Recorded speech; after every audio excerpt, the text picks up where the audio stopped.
नमस्ते दोस्तों, आप सब कैसे हो। आशा करती हूँ आप सब लोग बहुत अच्छे होंगे। मैं एक भजन लेकर आई हूँ, आप लोग सुनिएगा और जैसे लगे कमेंट करके ज़रूर बताइएगा। बहुत ही सुंदर भजन है।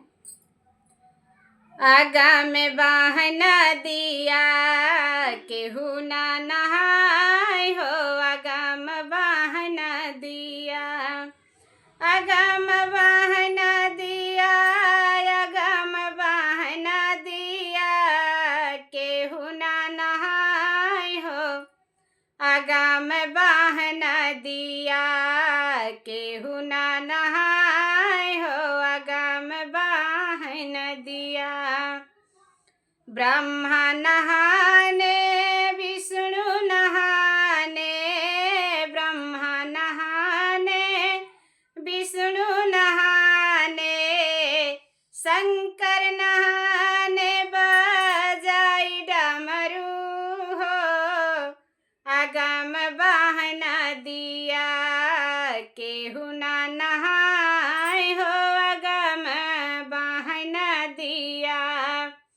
शंकर नहाने डमरू बजाए हो, आगम बहना दिया, केहू ना नहाय हो, आगम बहना दिया, आगम बहना दिया, आगम बहना दिया, केहू ना नहाय हो, आगम बहना दिया।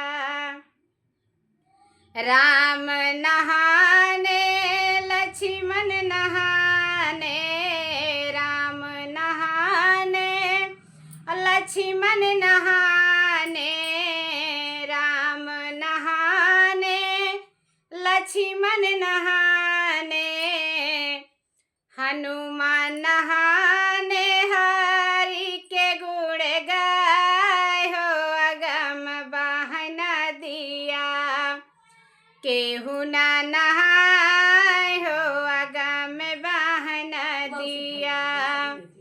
हनुमान नहाने हरि के गुण गाय हो, आगम बहना दिया, केहू ना नहाय हो, आगम बहना दिया,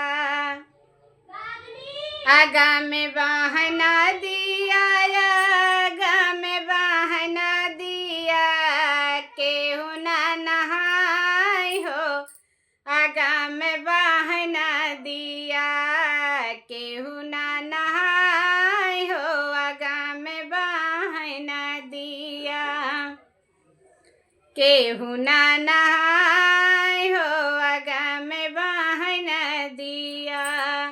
कृष्ण नहाने अर्जुन नहाने, कृष्ण नहाने अर्जुन नहाने, द्रौपदी नहानी हरि के गुण गाय हो, आगम बहना दिया, केहू ना नहाय हो, आगम बहना दिया।